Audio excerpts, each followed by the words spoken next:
Hey everybody, it's Hummingbird027 here. Today is August 5th, 2013, and this video is going to be basically about Isaiah chapter 19 and its imminent fulfillments of Bible prophecy right before our eyes. Bible prophecy coming to pass before our very eyes. Isaiah 19, the Nile will be turned away. Folks, I'm going to go through a lot of these articles and slides very quickly.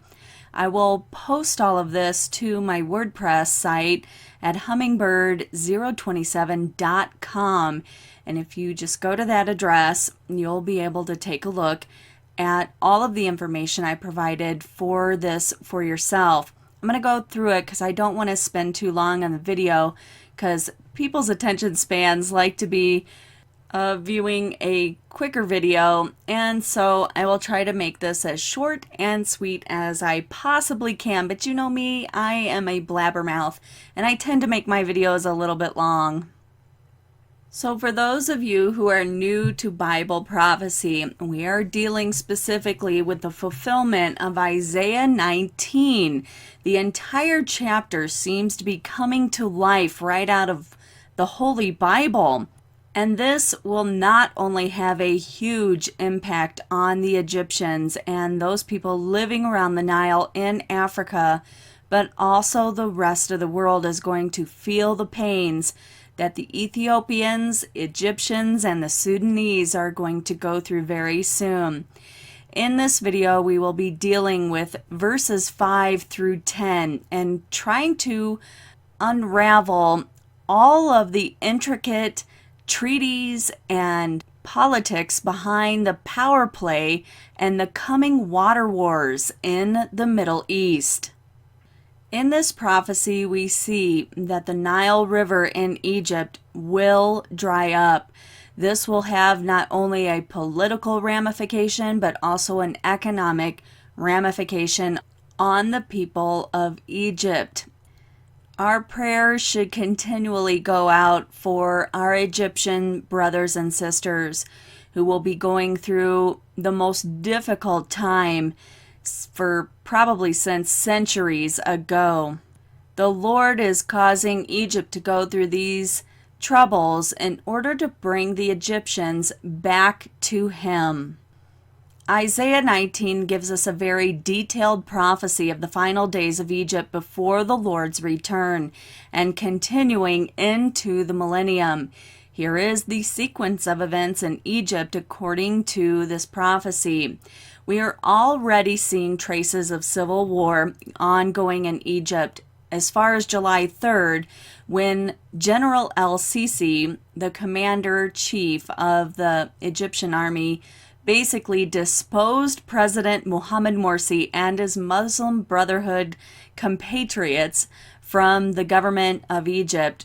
We are now witnessing protests and the uprising of the people in a type of revolution, which is probably going to lead to, quote-unquote, a civil war in Egypt. The revival of sorcery has also been prevalent in this prophecy as well, as many people have resorted to going back to old pagan type ways of dealing with their current situation. Number 3, we are watching the rise of a fierce king. After we watched Mohammed Morsi disposed from office by General Sisi, we see that the cruel Lord, Mohammed Morsi, was taken out of the way so a fierce king can rise to power. And number 4, a severe drought is coming to Egypt.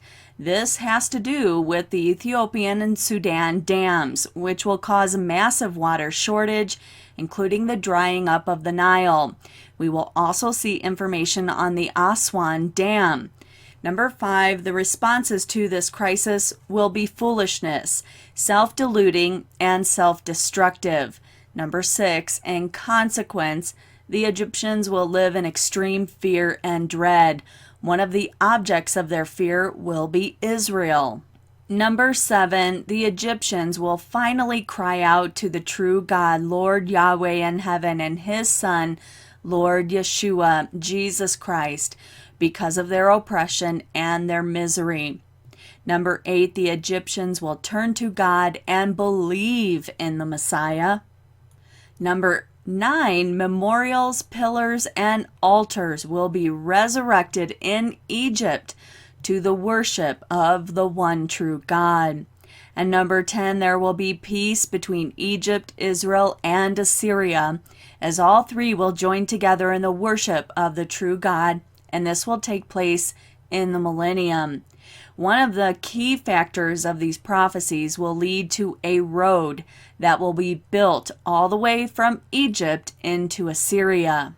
So I'm going to do a little bit of talking about the Grand Ethiopian Renaissance Dam. As you can see, here is Egypt and the Nile River that runs through Sudan and into Ethiopia. There are 3 dams built before the Renaissance Dam, but this one is going to be the icing on the cake, so to speak. This dam was formerly known as the Millennium Dam and sometimes refers to as the Hades Dam, and it is under construction on the Blue Nile River in Ethiopia. Indeed, it is right at the very border of Ethiopia and Sudan. This project is expected to be completed by 2015. Some estimates are given that the dam will finally be completed in 2017. Either way, this dam is going to be built no matter who opposes its construction. At 6,000 megawatts, the dam will be the largest hydroelectric power plant in Africa when completed, as well as the 13th or 14th largest in the world, sharing the spot with Krasnoyarsk. The reservoir at 63 billion cubic meters will be one of the continent's largest. The potential impact of the dam has been the source of regional controversy. The government of Egypt, a country which relies heavily on the waters of the Nile, protests the dam, and its political leaders have discussed methods to sabotage it. Interestingly enough, the eventual site for the Grand Ethiopian Renaissance Dam was identified by the United States Bureau of Reclamation during a Blue Nile survey conducted between 1956 and 1964. The Ethiopian government surveyed the site in October 2009 and August of 2010, and in November of 2010, a design for the dam was submitted. On 31st of March of 2011, a day after the project was made public, a $4.8 billion contract was awarded without competitive binding to Salini Construttori, and the dam's foundation stone was laid on April 2nd of 2011 by Ethiopia's Prime Minister Meles Zenawi. The dam was originally called Project X, and after its contract was announced, it was called the Millennium Dam. On April 15, 2011, the Council of Ministers renamed it the Grand Ethiopian Renaissance Dam. In March 2012, the Ethiopian government announced that an upgrade to the power plant's design, increasing it from a 5,200 megawatt to a 6,000 megawatt. Ethiopia has the potential for around 45,000 megawatts of hydropower. The dam is being funded by government bonds and private donations. And as I stated before, some people claim that it will be finished in 2015, others 2017. One thing to keep in your back pocket right now is private donations. Who is actually funding this dam project? We'll get to that a little bit later. The precise impact of the dam on the downstream countries is not known. Egypt fears a temporary reduction of water availability due to the filling of the dam and a permanent reduction because of evaporation from the reservoir. The reservoir's volume is about equivalent to the annual flow of the Nile at the Sudanese-Egyptian border, which is approximately 65.5 billion cubic meters.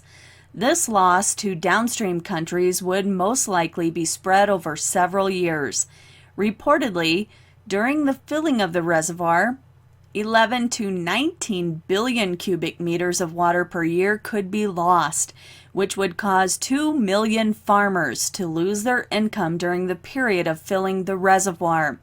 Allegedly, it would also affect Egypt's electricity supply by 25 to 40% while the dam is being built.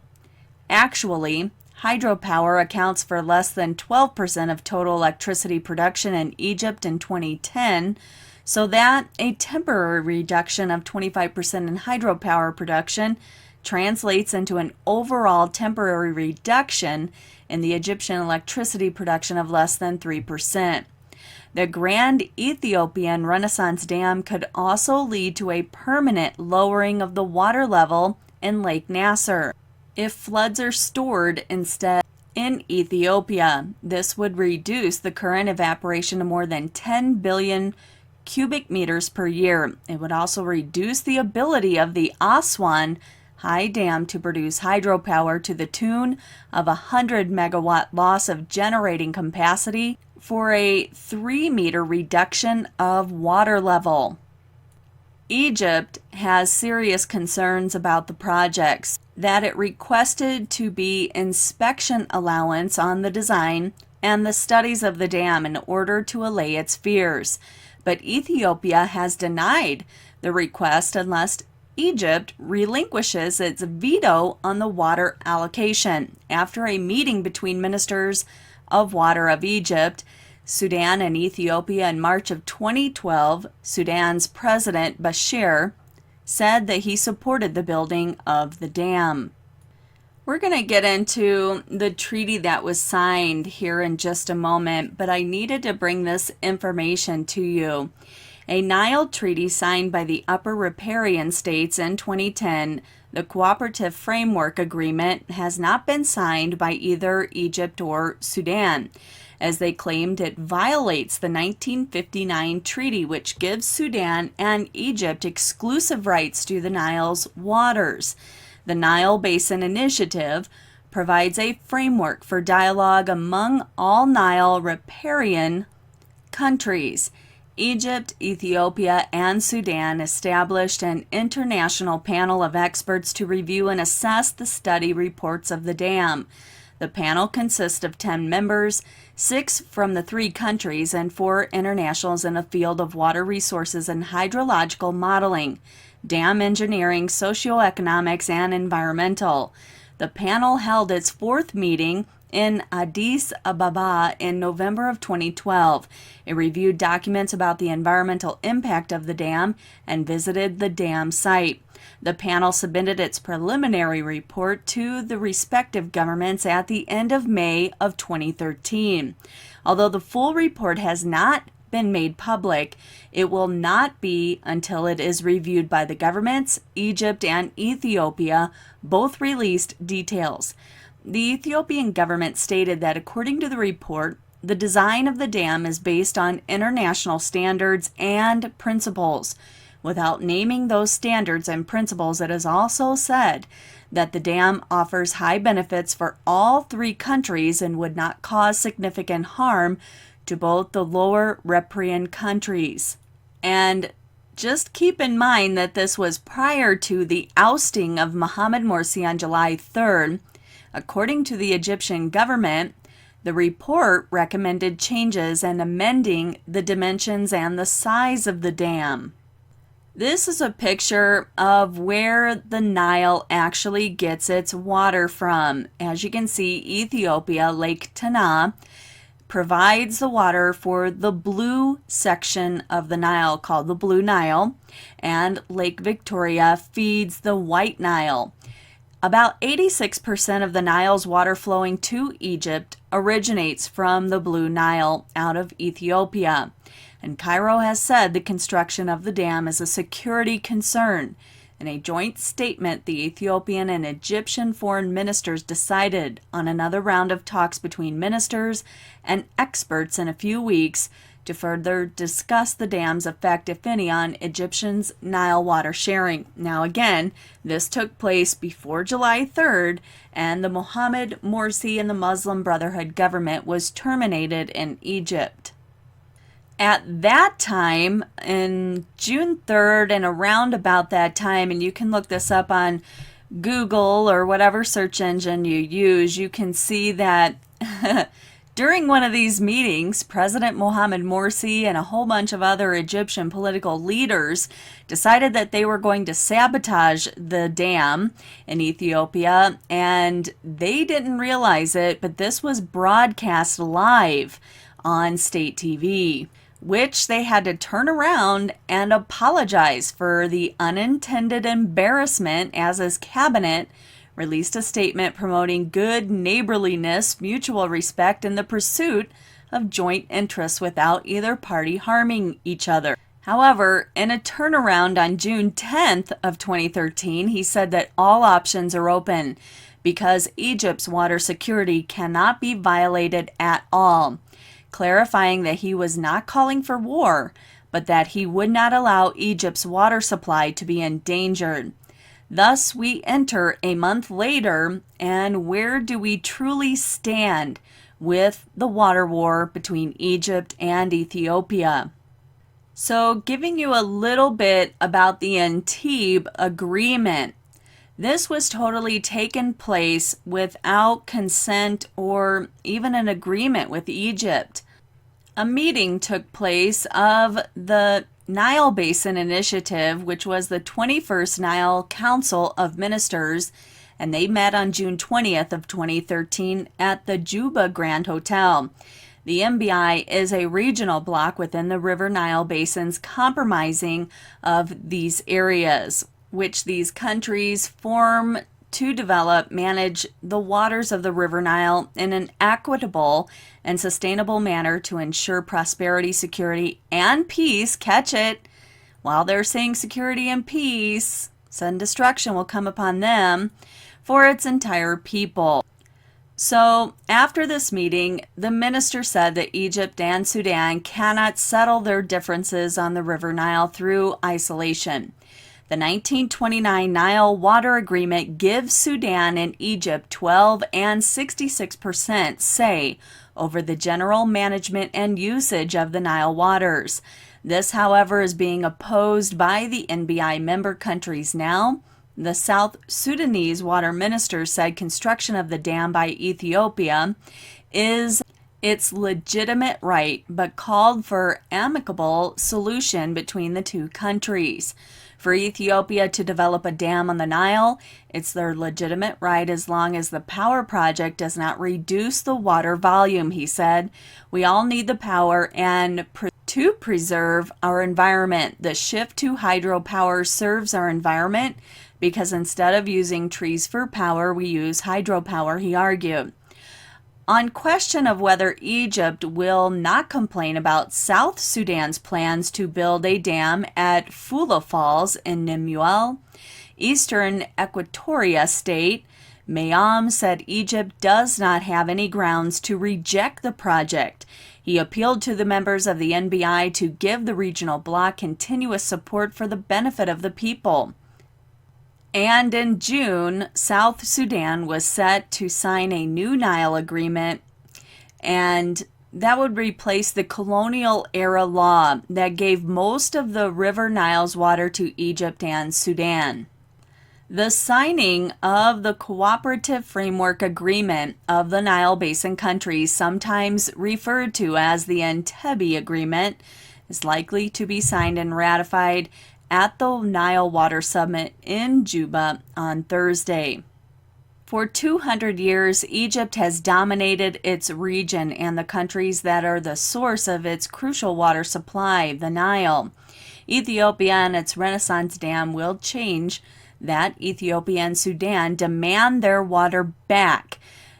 And in a statement made by the Ethiopian Foreign Ministry spokeswoman Dina Mufti said the next day her country does not accept that Egypt has historic rights over the waters of the Nile and refers to the illegitimate colonial rights.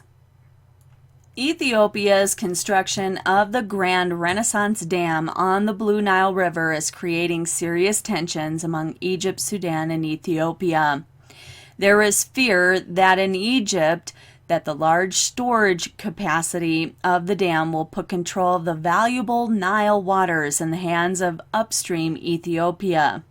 This is where the story starts to get a little bit interesting. The current distribution of the Nile's water is laid out in the 1959 Nile Agreement between the two downstreams riparian states, Egypt and Sudan.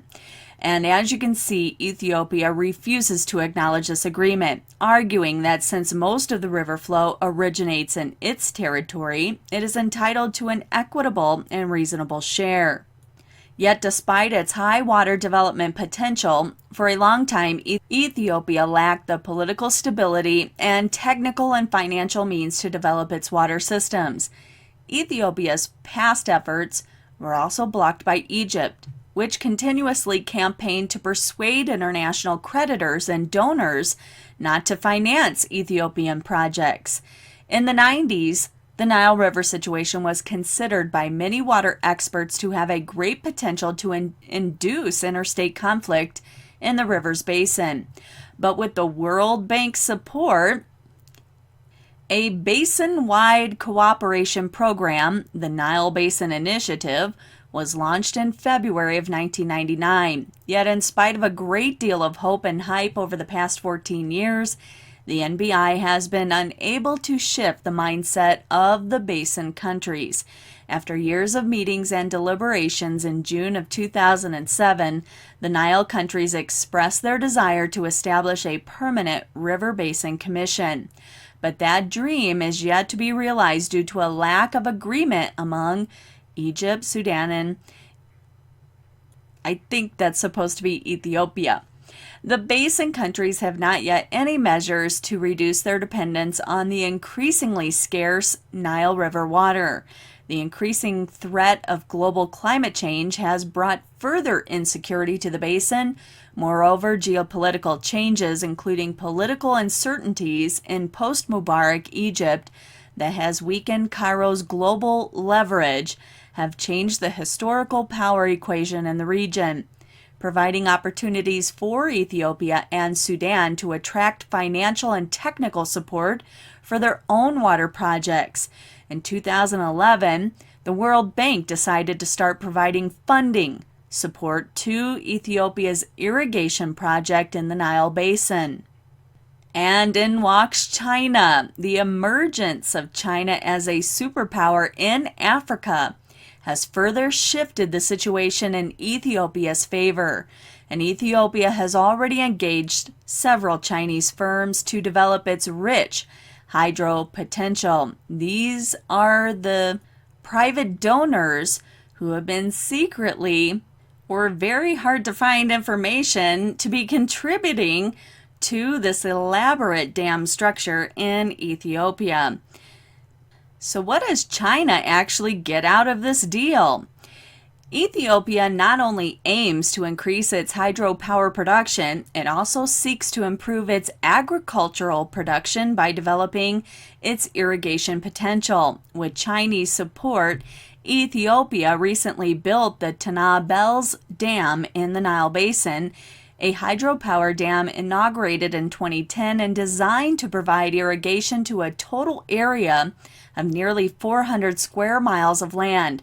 Furthermore, in recent years, China has also acquired large tracts of agricultural land in Ethiopia's Nile Basin for farming purposes. But China's support is not limited to Ethiopia. Beijing is also engaged in dam building in Sudan. Imagine that. Since 2008, China has been helping Sudan to raise the height of the Rosiers Dam by an additional 30 feet or so to increase the irrigation and power generation potential of the structure. While these two projects are built according to Sudan's allocation of Nile water under the 1959 agreement, Sudan's future dam building plans raise serious worries for Egypt.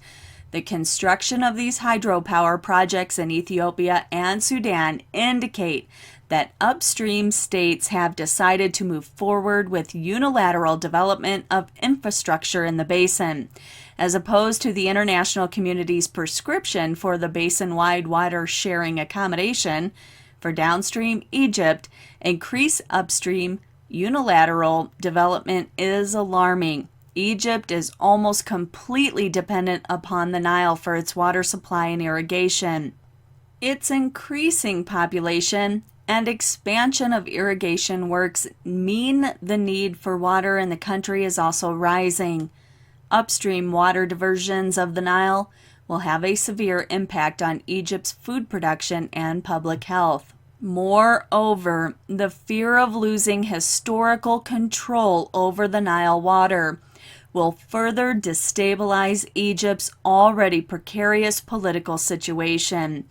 This is when the fierce king will be able to have full sway over the people of Egypt, and the Egyptians will fall hand and foot into the hands of the Lord God Almighty, so that these events will take place and the Egyptian people will once again come back to Yahweh.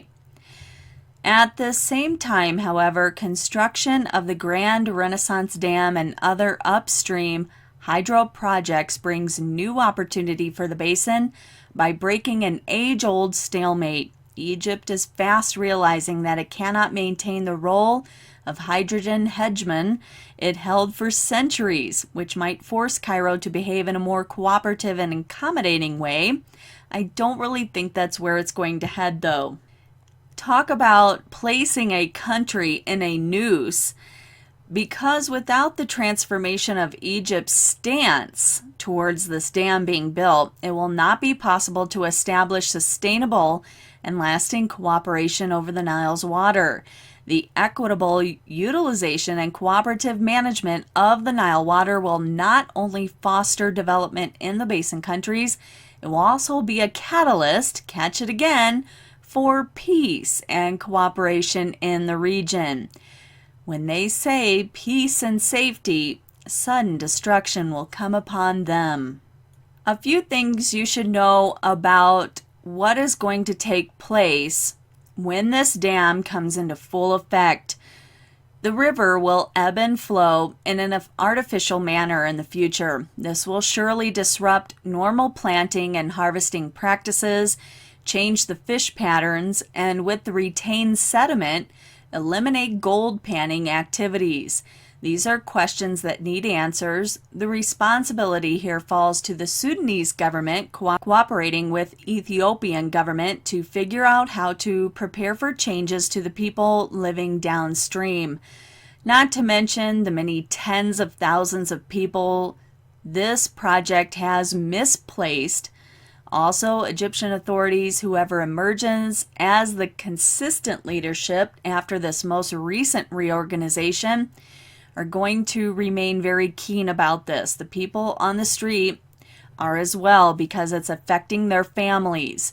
Seeing the Nile waters as crucial for their livelihoods and existence, in other riparian countries such as Uganda, governments are calling for a new water sharing agreement to replace the outdated existing treaty that ensures Egypt gets the majority of the Nile River water use as tied with this dam project.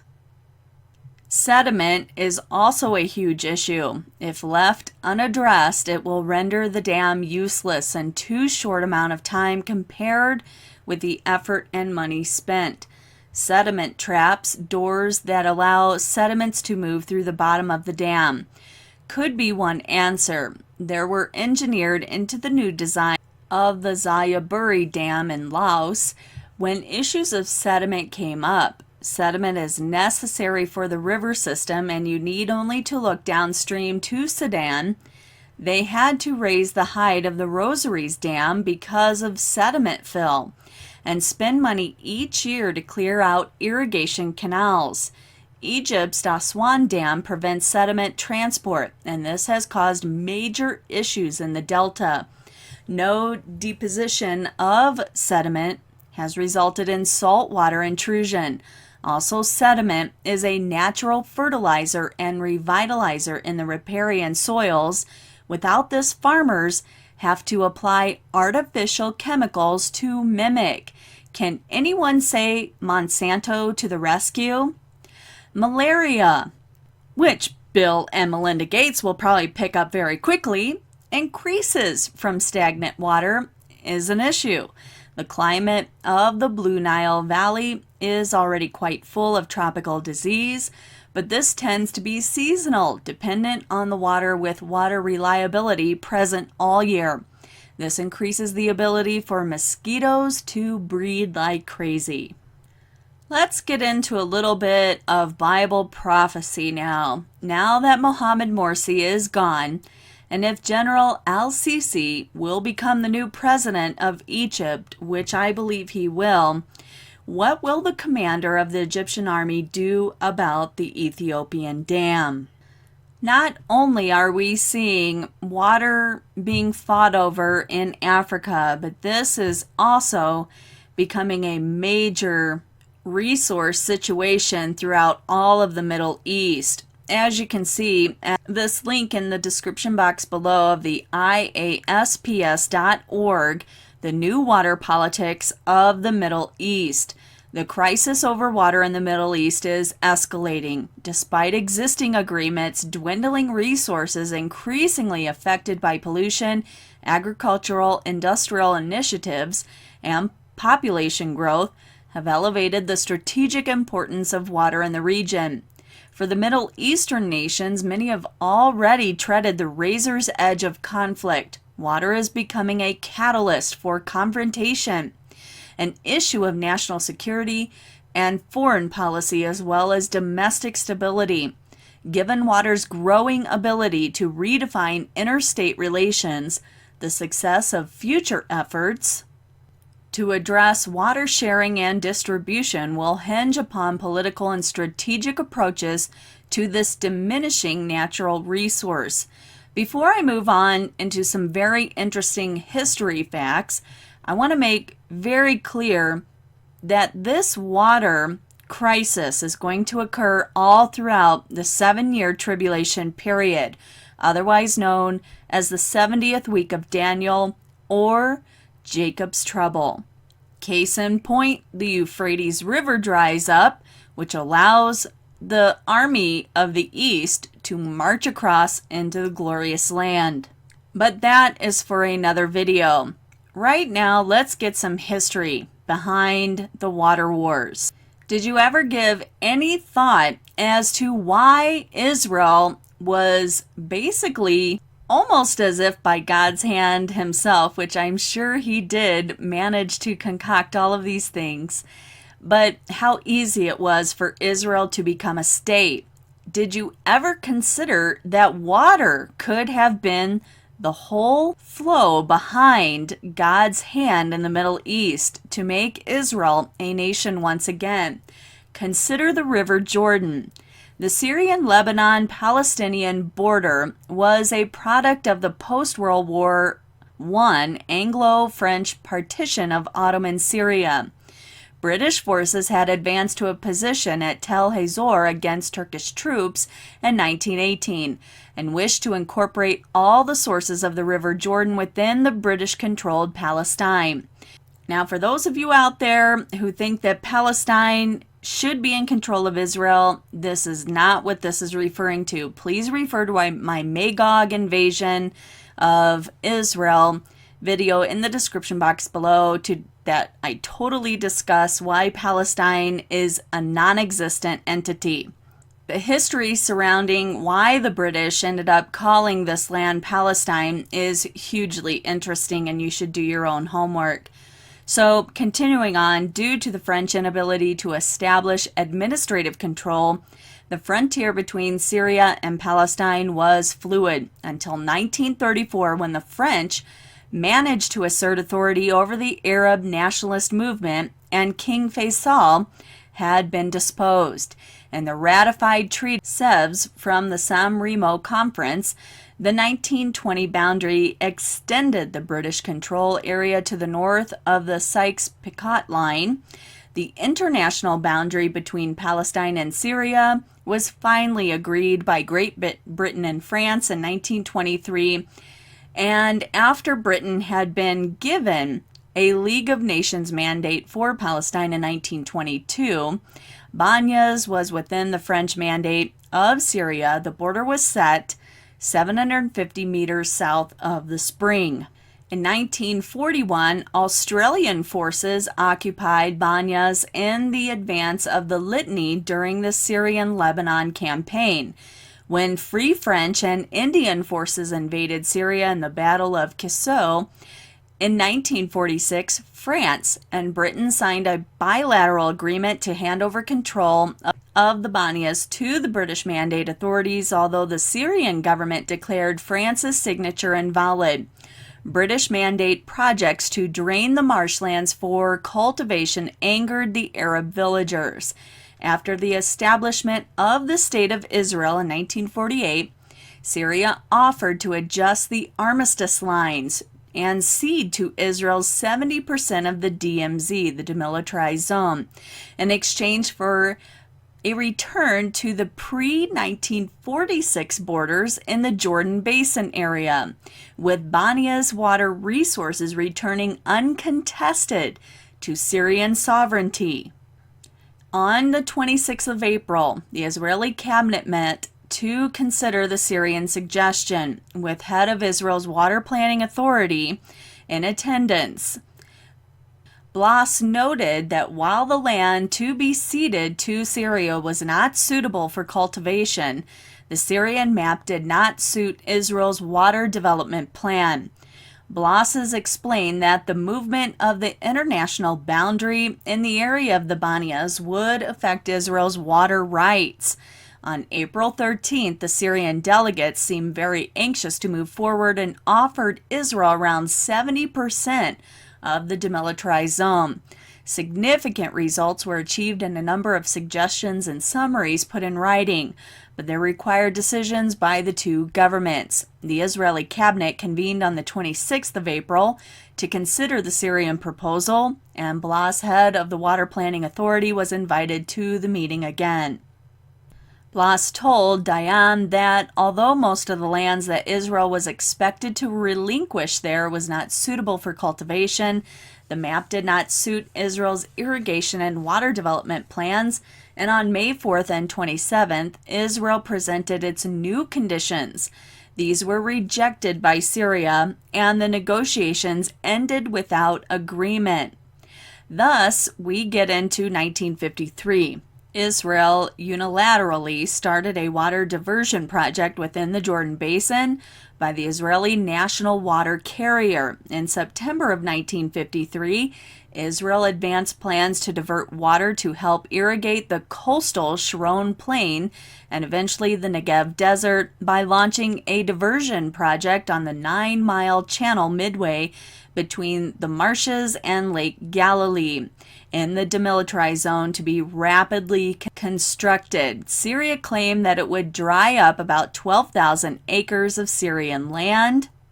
And basically, the Security Council ultimately rejected Syrian claims that the work was a violation of the armistice agreement, and the drainage works were resumed and the work was completed in 1957. This basically will lead us to the 1967 war. The last day of the Six-Day War, the Golani Brigade forces invaded the village of Banyas, where the Syrian fort stood.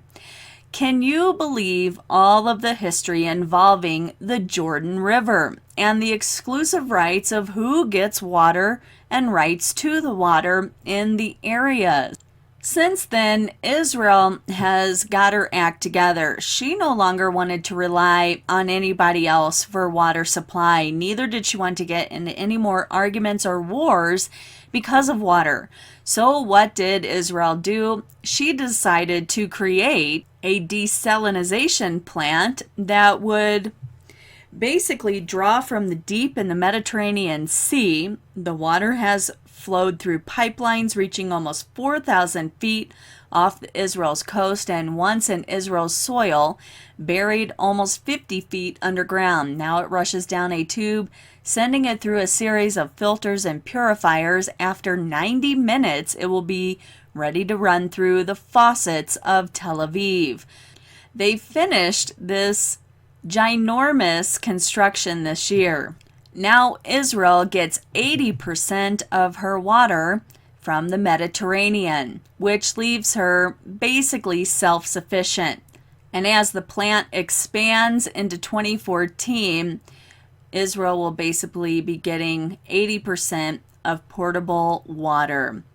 Folks, I wanted to bring this quick article to you at thegreenprophet.com. You can read the entire article for yourself, but Egypt does have options.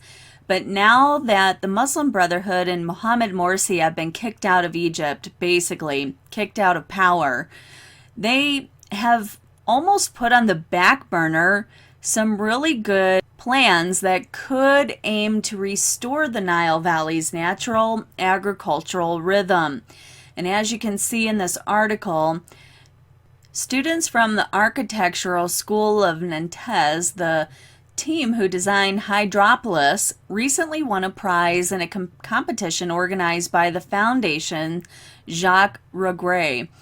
Their idea was to develop a well-integrated modular system that would solve the dual problems of hunger and environmental destruction. The design purpose, in part, to restore something of the Nile River's natural flooding system by opening the dam, which is the Aswan Dam gates, during the wettest months of the year, July to September. This would allow the fields to receive their nutrients as well as a certain level of hydrosaturation so that rice crops can grow once again. Some of these eco-modules were no doubt brought before Mohammed Morsi to be considered, but with that all scrapped and the new president coming into Egypt, what will he do with plans like this could actually help Egypt, but will he disregard it and rather want to go to war? Saudi Arabia is another country rapidly approaching the dramatic crisis over water. In Saudi Arabia's case, however, the crisis stems from the country's lack of rivers and permanent bodies of water, as a result of which it relies heavily upon underground water resources for its agricultural and portable water supplies. At present, 90% of Saudi Arabia's non-renewable deep well water is utilized for agricultural purposes. The resources, already precariously low, have been significantly eroded in recent years as the consequence of the Persian Gulf conflict. Iraq's burning of oil wells during the Gulf War further contaminated underground water resources, already degraded by pollution seepage from agricultural activity, creating a deficit that has failed to be resolved to date despite significant Saudi desalinization attempts. The state of water resources has significantly affected the nature of stability of the current Saudi regime, though buoyed by oil revenues, which have facilitated massive desalinization efforts. Saudi Arabia has failed to adequately address its growing water concerns.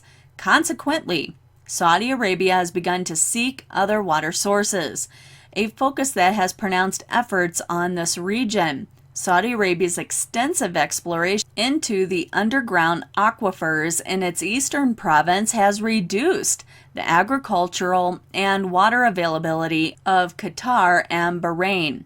The resulting political tension points to an emerging conflict over water resources in the Persian Gulf Peninsula, one that may engulf both Saudi Arabia and her neighbors.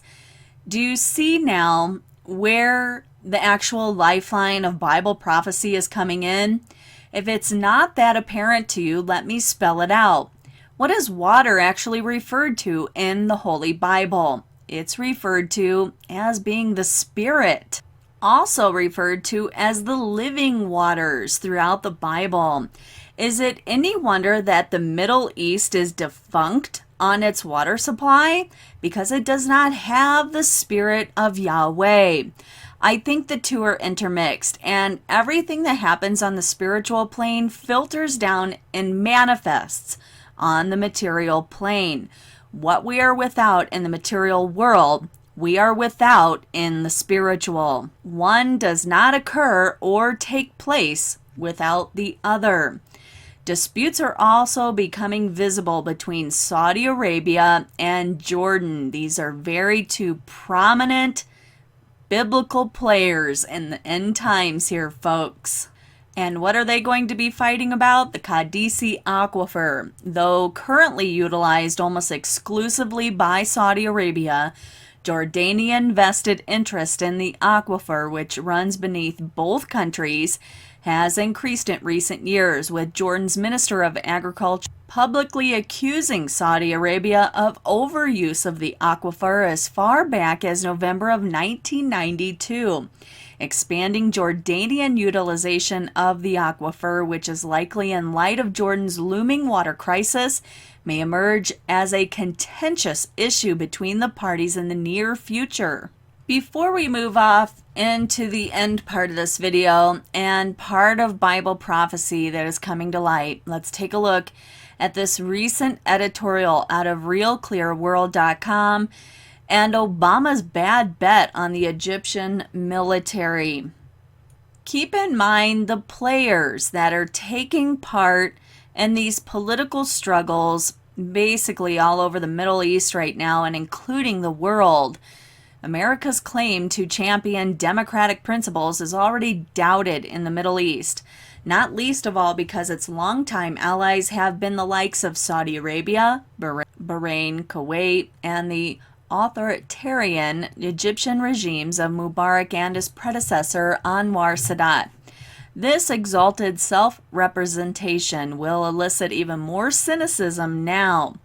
Considering this, would Washington have hesitated to condemn outright an unfriendly government, say Iran or Venezuela of Hugo Chavez, that had taken measures resembling what Egypt's security services have done since July 3rd? Well, you might say, forget starry-eyed idealism, practice pragmatism. Moving along, several experts have urged Washington to work with generals and avoid punitive action, especially in arms cutoff, which they claim will deprive Washington of all leverage. But 3 weeks into this crisis, is there any real evidence to suggest that Obama's administration holds sway over the Egyptian military? Another argument along these lines is that the Egyptian military would react negatively to sanctions by neglecting the Sinai front, which would then become unstable, reducing whatever inclination Israeli Prime Minister Benjamin Netanyahu may have to make major concessions in the current Israel-Palestinian talks. But Egypt's military has strongly backed the peace with Israel ever since the Camp David Accords were forged under President Carter in 1978, and it has nothing to gain and much to lose by permitting the Sinai to become a redoubt for extremists. General Sisi is not one to sever his nose despite his face. As for the Israel-Palestinian peace talks, if they fail, it will be for other reasons: the status of Jerusalem, the definition of mutually accepted borders, the future of the location of Israeli settlements, and control over holy sites. The Sinai will be a sideshow. Again, heading back to our slides, what will the commander, the new president of Egypt, if it should be General El-Sisi, what are they going to do about the Ethiopian dam? Well, we need to really look at Isaiah 19 verses 13. The princes of Zoan are become fools. The princes of Naph are deceived. They have also seduced Egypt, even they that are the stay of the tribes thereof. First, let's look at the word Zoan, an important Egyptian city of great antiquity, also as old as Hebron. The princes of Zoan are ranked in Isaiah 19, 11, and 13 with those of Naph, which is Memphis, and these are areas that are well known in Egypt today. And the city itself is mentioned in Ezekiel 30, verse 14, together with No, or Thebes. The Israelitish embassy to it in Isaiah 30, verse 4, may imply that it was also the residence of Pharaoh, fierce king, and a similar allusion may possibly be traced back to this passage in Psalms, unless the field of Zoan is a poetic designation of Egypt in general, and I don't believe it is. Zoan and Noph are two of the main cities in Lower Egypt. The Lord is declaring that the advisors, the wise counselors of the Pharaoh, or who will be the fierce king in Egypt next, would prove useless. No matter how distinguished their lineage may be, they will not be able to tell Pharaoh what God has purposed upon Egypt. That leads us to verse 14. The Lord hath mingled a perverse spirit in the midst thereof, and they have caused Egypt to err in every work thereof, as a drunken man staggereth in his vomit. The Lord is going to cause a wicked spirit to work among the counselors and advisors. This will result in their advice bringing disaster upon Egypt. The gross comparison is that Egypt could be compared to a drunken man wallowing in his own vomit. We don't often think of God using evil spirits to accomplish his purposes, but the Bible is very clear that he uses wicked men to that end as well. God is the creator of all, both good and evil. Isaiah 45 and 7 tells us, I form the light and create darkness. I make peace and create evil. I, the Lord, do all these things. God will accomplish his purpose in spite of and sometimes in conjunction with the choices of his creation. He is Lord, whether we accept him as such or not. Folks, all things happen for the good of the Lord. Isaiah 45 and 18 tells us, For thus saith the Lord, that created the heavens, God himself, that formed the earth and made it. He hath established it. He created it, not in vain. He formed it to be inhabited. I am the Lord, and there is none else. Isaiah 19 and 15 goes on to tell us, Neither shall there be any work for Egypt, which the head or tail, branch or rush may do. Isaiah continues in his poetic repetitive form of speaking. Isaiah 9:14 through 16 helps us to understand that the Lord is speaking to the Egyptian leaders. Therefore the Lord will cut off from Israel head and tail, branch and rush in one day. The ancient and honorable, he is the head, and the prophet that teacheth lies, he is the tail. For the leaders of this people cause them to err, and they that are led of them are destroyed. This is the passage I'm going to end this video on. Isaiah 19, 16 and 17 tells us what is going to happen in Egypt, and it's going to be terrifying for everyone. In that day shall Egypt be like unto women, and it shall be afraid and fear because of the shaking of the hand of the Lord of hosts, which he shaketh over it. When the Lord brings this prophecy to fulfillment in Egypt, the people of Egypt will stand in fear of the Lord of hosts. I don't think this statement applied when Assyria conquered Egypt. Neither did the following. And in verse 17, And the land of Judah shall be a terror unto Egypt. Everyone that maketh mention thereof shall be afraid in himself, because of the counsel of the Lord of hosts, which he hath determined against it. The land of Judah shall be a terror unto Egypt means that something pretty impressive is going to happen with Israel and Egypt very soon. Could we possibly be looking at a nuclear conflict before the destruction of Damascus? Whether it happens before Isaiah 17 or after, we must conclude that Isaiah 19 is being fulfilled first. All right, Bringing this in for a close, let's take all we learned in this video and put it together with Psalms 83, Isaiah 17, Ezekiel 34, 29, Jeremiah 49, you name it. It is all coming to fulfillment very shortly. Jordan. Let's look at Jordan now again. Jordan in prophecy, the nation of Jordan in biblical times, was made up of 3 regions. These were Ammon, Moab, and Edom. Ammon is now Ammon, but it's the same place. It's important to realize that Jordan in prophecy can also relate to the Palestinian people in a broader sense. Esau in the Bible was the son of Isaac.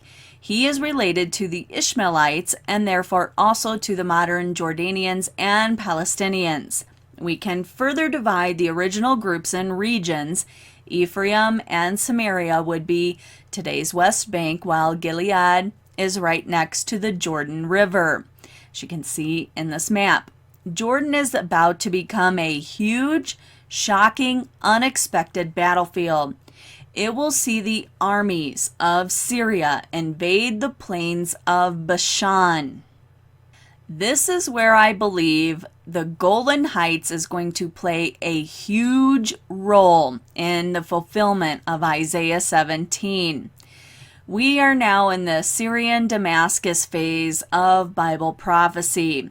Jordan and Egypt, round 2 is next. Iran is the big monster that will eventually lead into World War III, but that's for another topic. Here are some amazing and tragic verses of prophecy yet to be fulfilled relating to Jordan and including the Palestinian people.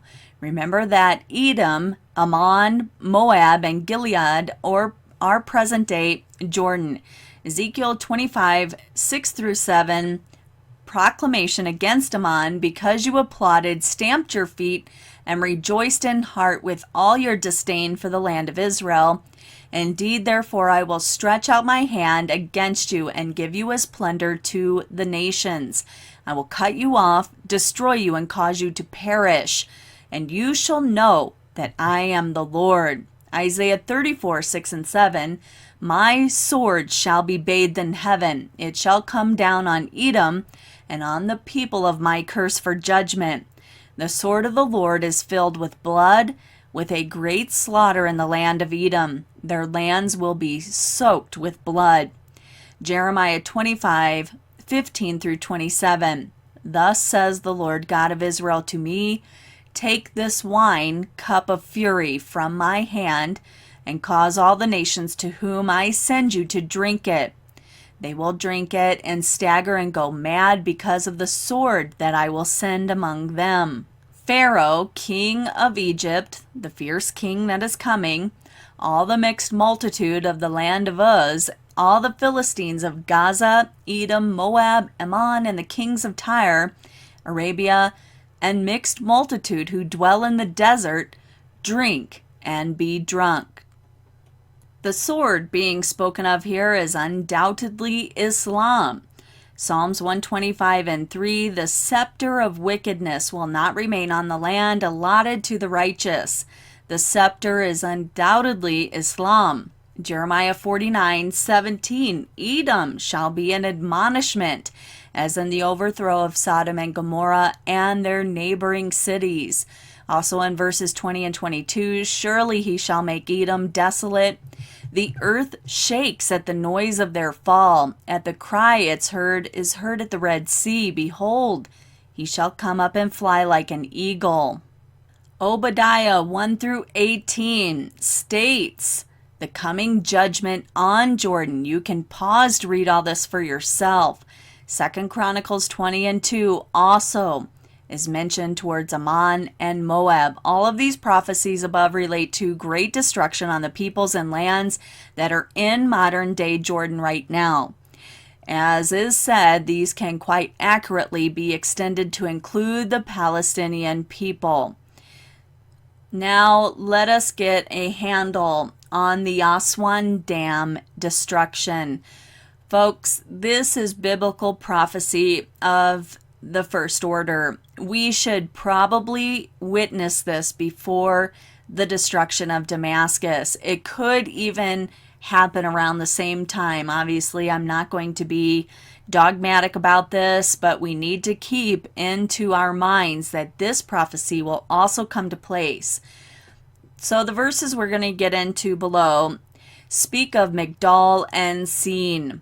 In Bibles with commentaries, you'll see that Migdal can be translated as tower, while the word Sayin is Aswan in English. So the phrase is the Tower of Sayin. Aswan became significant in 1967 with the Russian-led building of one of the biggest dams in the world. There is no tower until 1967. The huge hydroelectric power station on the dam wall, or even the dam itself, may be this tower. There is also a large towering monument next to the dam wall in the shape of a lotus flower, as you can see here. Syene was a pool on the Nile River, which was then changed to Aswan. It was well known because of the pure water in the well. When the sun's rays fell vertically onto the water at midday, it shone and glistened. The area was also notable for its quarries of beautiful red granite called syenite. Isaiah 11 and 15 tells us, "The Lord will utterly destroy the tongue of the sea of Egypt. With his mighty wind he will shake his fist over the river and strike it in the 7 streams and make men cross over dry shod." Ezekiel 29 and 10, "Therefore I am against you and against your rivers, and I will make the land of Egypt utterly waste and desolate from Migdal of Syene as far as the border of Ethiopia." Are you starting to get a handle on what the Lord is doing right now with the Middle East and the rivers and the dams? This is truly amazing, folks. The following verses have been troublesome for many. If we believe our Lord is coming soon, this verse implies that Egypt will only fully recover 40 years after the destruction of the Aswan Dam. Literally, they will still be recovering into the millennial reign of Christ. Can you believe how close we are to the return of our Lord and Savior? Ezekiel 29:11 through 13, "Neither foot of man shall pass through it, nor foot of beast, for 40 years. Her cities shall be desolate for 40 years. At the end of the 40 years, I will bring the Egyptians from the land where they were scattered." This is referring to a land that has been basically contaminated. Other people in Egypt will flee from this destruction, and they will be scattered into the surrounding areas. Ezekiel 30:4 through 5, "The sword shall come upon Egypt, and great anguish shall be upon Ethiopia." Isaiah 18, we need to get into that as well, but not in this video. "When the slain fall in Egypt, those who uphold Egypt shall fall, and the pride of her power shall come down from the tower of Aswan." The 40-year period may have one or two meanings for us today. It is either historic and relates to an ancient event thus being fulfilled, or it could also simply imply that the results of the destruction of the Aswan Dam will be evident in the land for 40 years, taking it well into the millennium. This may be because our Lord allows this 40-year testimony of how dumb it is to serve idols, mediums, and satanic spirits. As you can see, this is where the Aswan Dam is located, along the Nile. The Aswan Dam itself has produced Lake Nasser, which is 340 miles long. Interestingly, almost the entire population of Egypt lives along the banks of the Nile. What will cause the destruction of the dam? Some believe that due to the sheer size of the dam wall, only a nuclear bomb will take it out. The Bible does not say how it will break, but break it most certainly will. A nuclear bomb is unlikely and not necessary. The dam may well be simply opened and allowed to empty by some enemy force. But let me read to you from Isaiah chapter 19, starting in verse 16. In that day shall Egypt be like unto women, and it shall be afraid and fear because of the shaking of the hand of the Lord of hosts, which he shaketh over it. And the land of Judah shall be a terror unto Egypt. Every one that maketh mention thereof shall be afraid in himself, because of the counsel of the Lord of hosts, which he hath determined against it. Here is a satellite view of Aswan Dam. As you can see, it is significant in the land of Egypt. As Egypt has now joined the legions of Islamic terrorists bent on the annihilation of Israel, in the days ahead, such militancy will spread like wildfire, finally arriving at a critical mass, at which time not just the brotherhood now we are seeing the people rise up, will believe that it will become a historic moment. This is history in the making, folks, and you're watching this with your eyeballs. Are they open? Are you awake? Many object to interpreting the above passage in Ezekiel 29 as being an end-time prophecy. They object, saying that the context of this chapter is in the past, during the days of the Babylonian captivity, blah, blah, blah. In fact, it may be partially interpreted this way, but the very nature of Ezekiel's words places the final outcome of the seen prophecy in the last days. Folks, you must consider, as an investigative researcher, that biblical prophecy is dual in nature, and as the folly of man continually repeats its mistakes, so does Bible prophecy continue to cycle out through the ages. As prophecy and the news have believed for years, this prophecy must be contemporary in nature, because when Ezekiel first wrote it, there was no Tower of Sin, or Syene, however you say that. In fact, it didn't even come into existence until 1967 as the Aswan High Dam, spanning the Nile at a location of the first cataract, Egypt's southern border. Folks, I'm even going to go in a little bit into the future. After Israel is living in her false peace and security, when Russia comes back and re-equips northeastern Iran, Turkey, Libya, and all of these areas quoted in Ezekiel 38 and 39, Egypt is mysteriously missing from prophecy. I think it's very interesting that not only will Egypt be cleaning up after this nuclear devastation, but also Israel, after Gog decides to attack her from the north, she will be doing the same thing for a period of 7 years. This is impressive, folks.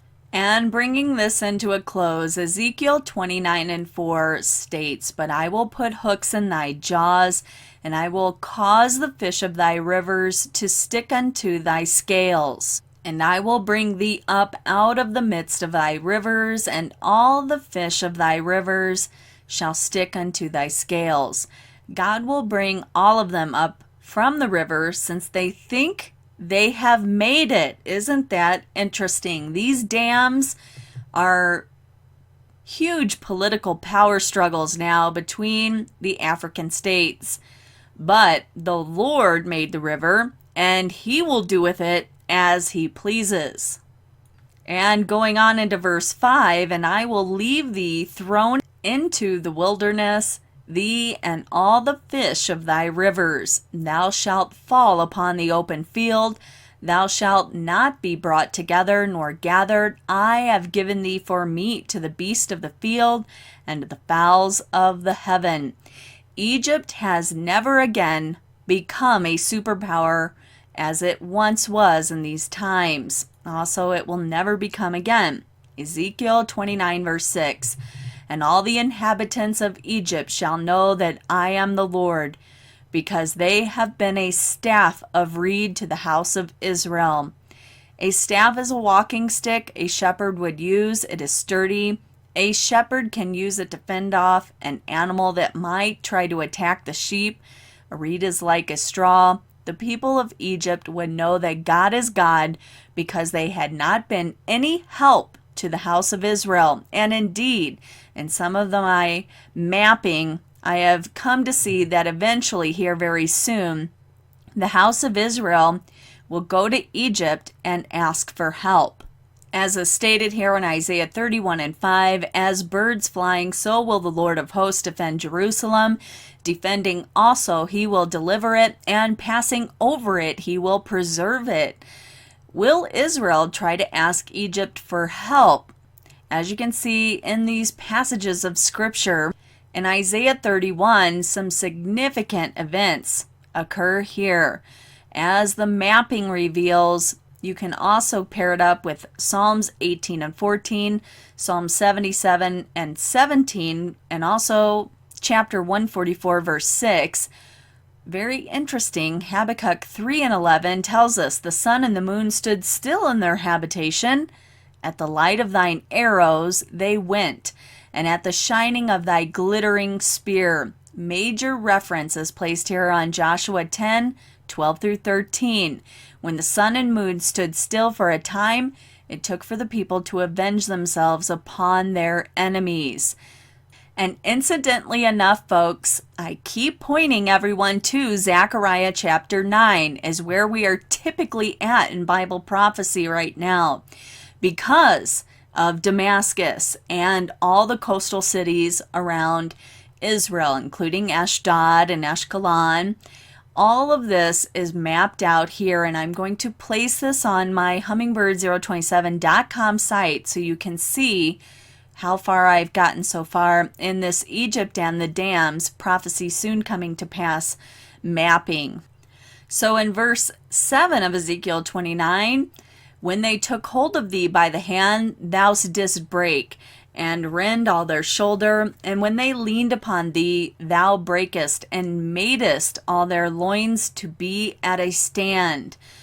God wants us to learn to lean on Him because He loves us, not anybody else. He wants us to depend on Him because He does love us. Nobody else loves us like God. Ezekiel 29:8, therefore thus saith the Lord God, behold, I will bring a sword upon thee, and cut off man and beast out of thee. Interestingly enough, God will remove His children from Egypt so that He can protect them Himself. Could this be a reference to the rapture of the bride? Just a thought. Ezekiel 29:9, and the land of Egypt shall be desolate and waste, and they shall know that I am the Lord, because He hath said, the river is mine, and I have made it. Egypt will never again be a superpower as it once was. God created all things, including the rivers. Ezekiel 29:10, behold, therefore, I am against thee, and against thy rivers, and I will make the land of Egypt utterly waste and desolate from the tower of Sin even unto the border of Ethiopia. Where is the Grand Ethiopian Renaissance Dam? It's located right here at the border of Ethiopia. How much more specific can God possibly be? No foot of man shall pass through it, nor foot of beast shall pass through it, neither shall it be inhabited 40 years. Isaiah 19:22 tells us, and the Lord shall smite Egypt, and He shall smite and heal it, and they shall return even to the Lord, and He shall be entreated of them, and shall heal them. The Lord wants us to love Him. He made us. He wants our affections. He does not want us giving our affections to things that are false, that are not true, and that are ungodly in nature. So a quick recap here, Egypt has no objections to the dam project in South Sudan. Well, of course not, because the White Nile River provides only this amount of water into Egypt. The Blue Nile, however, provides the majority of the water flowing into Egypt. Some people will say, well, how is it possible that the Nile River can flow northward? The river flows downhill from the high mountains in the middle of Africa to the Nile Delta. And as you can see in this map, this is where it all comes from, and it filters out in Cairo, Egypt, into the Mediterranean Sea. Gonna run through the quick mapping here that I did today, and I will post this on my hummingbird027.com site. It is not finished, and I need to add more to it as I do research in this over the next few days to weeks. As you can see, Zechariah 9:14 tells us that the Lord shall be seen over them, and his arrow shall go forth as lightning, and the Lord God shall blow the trumpet, very important, and shall go with the whirlwinds of the south. Just a little bit of a mapping on this. We talked about Isaiah 31:5 and how that leads to maybe Egypt being asked of Israel for help, and they refuse. Thus, there is a significant event where the sun and the moon will stand still in their habitations. We have seen this before on a very small scale. There will be a 24-hour period, or could there be, where the earth will lose time at this time. Is this preparing the way for the 360-day years that will occur for the last 7-year period? Briefly looking at the map here shows us that Isaiah 38:8, behold, I will bring again the shadow of the degrees, which is gone down in the sundial of Ahaz, 10 degrees backwards, so the sun returned 10 degrees, by which degrees it was gone down. And it shows us, where is Gibeon? In Joshua chapter 10, verses 12 through 13, we see that the Lord declared before the children of Israel, and he said that in the sight of Israel, the sun, stand thou still upon Gibeon, and thou moon in the valley of Ajalon. And the sun stood still, and the moon stayed. And as we can see here, where Gibeon is located at the south edge of the Palestinian village of Jib, which is in the West Bank. What are some of the places that are going to be taken apart piece by piece? You can read that in Zephaniah chapter 2, Zechariah chapter 9. These places will feel the wrath of God in this imminent Israeli war. Where is the valley of Ajalon? It identifies today as Yelo at the foot of Bethoron Pass, a Palestinian Arab village located 13 kilometers southeast of Ramlah in the West Bank. We could be seeing a total nuclear event going on here, folks. It could be that if nuclear weapons were being used, example, Isaiah 17 and the destruction of Damascus, such a blast could possibly trigger, even I'm going to go so far as to say that at the very same time Egypt gets hit too, that the significance of all these nuclear bombs dropping around the Mediterranean area could trigger some massive faults, which could trigger some massive earthquakes to take place. And we now know from previous major earthquakes that are 8 magnitude and above causes the earth to lose time, and also can trim the bulge of the earth, as was shown to us in December 26th of 2005 with the Indonesian earthquake. And in references to Habakkuk 3:12, thou didst march through the land in indignation, thou didst thresh the heathen in anger. We can see some mapping from Jeremiah 51:33, which tells us, for thus saith the Lord of hosts, the God of Israel, the daughter of Babylon is like a threshing floor.